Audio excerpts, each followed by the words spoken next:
Hello everyone, I hope you're all doing well.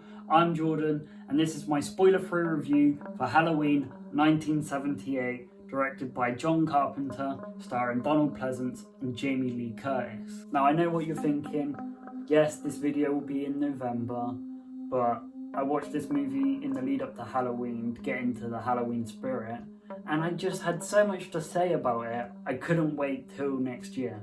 But I promise I'll be in season for Spooktober and Christmas and other things in the future. This is just the one exception to the rule, apart from when they come out before, and I just review them when they come out, which obviously you can understand why you wouldn't want to wait if it came out in January and wait until October. Quick little synopsis for people who haven't seen the movie. I know what you're gonna say, but this film came out 42 years ago. I saw it when it came out in the cinema. A lot of younger people haven't seen it. Some of my friends don't watch videos past the 90s.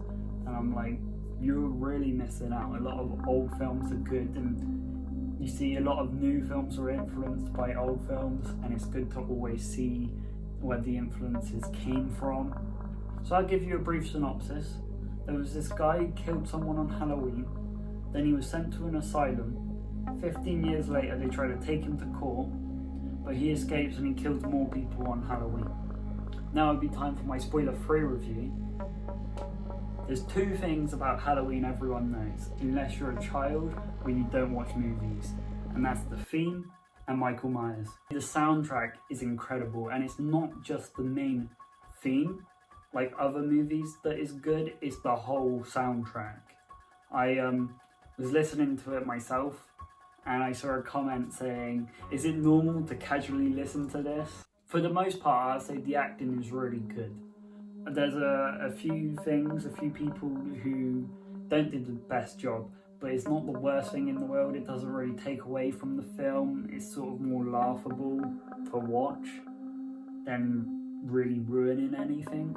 Obviously, Donald Pleasence is really good, but then I love him in The Great Escape and You Only Live Twice. Jamie Lee Curtis, also did a really good job in this movie. She's very caring, she has a lot of charisma, she's very genuine, funny, kind, and she has like good chemistry with the kids.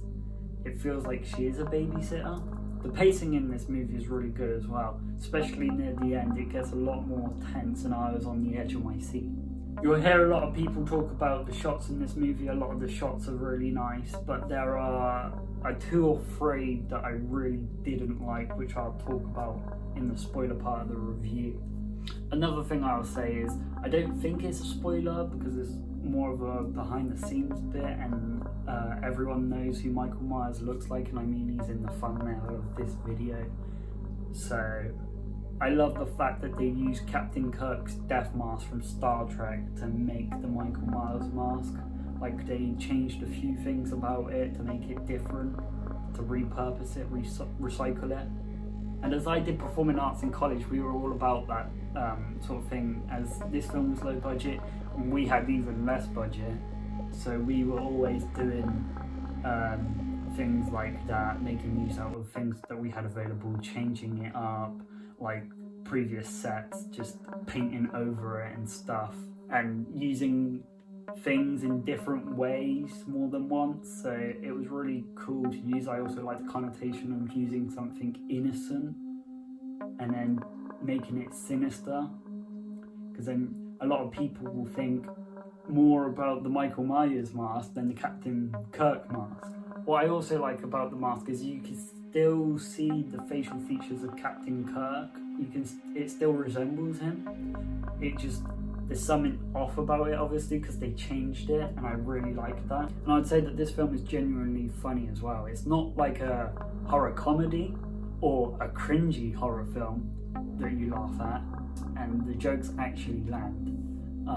It's not too much like other movies, but it does feel in place. So I appreciated that to sort of lighten the mood in some areas and make it feel normal, that they had good jokes in the movie and it wasn't bad jokes or cringy jokes, and there wasn't too many jokes. It would have ruined the whole mood.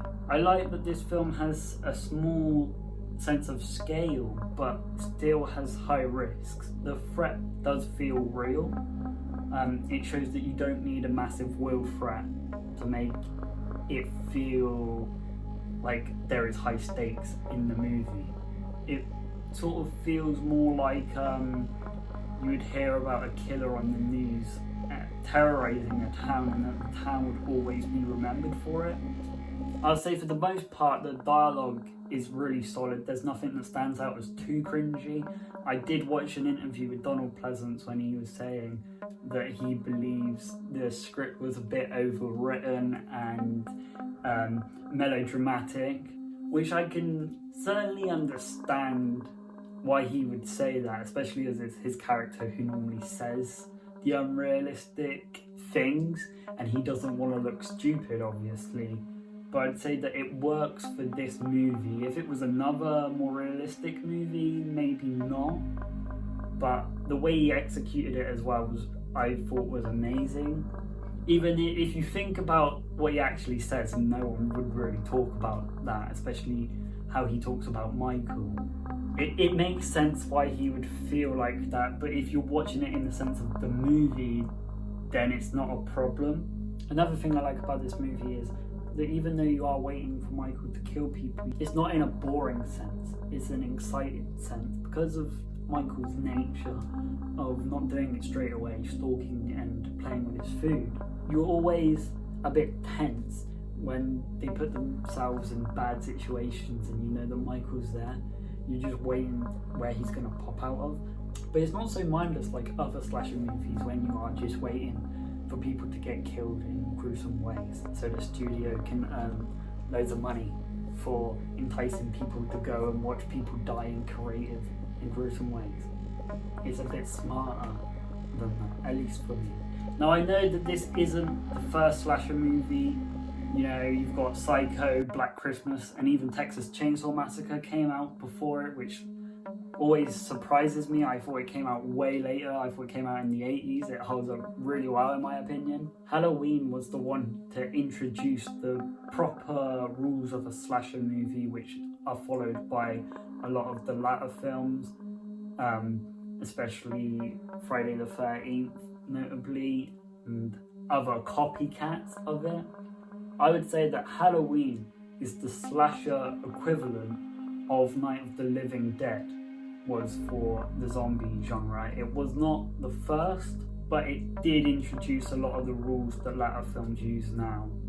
I think it was something like 4 years in between the first and the second Halloween films, but it was so surprisingly successful that everyone wanted a piece of this subgenre, and they made 80 films in between the release of the first Halloween and the second, and 2 of them were Friday the 13th, and I think that's absolutely crazy.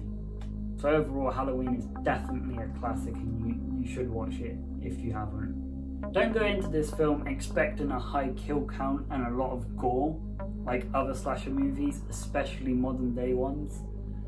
That's the big selling point about it. But this film is not trying to do that. It's more of the lead up to the kills with the stalking and setting the mood and the feeling.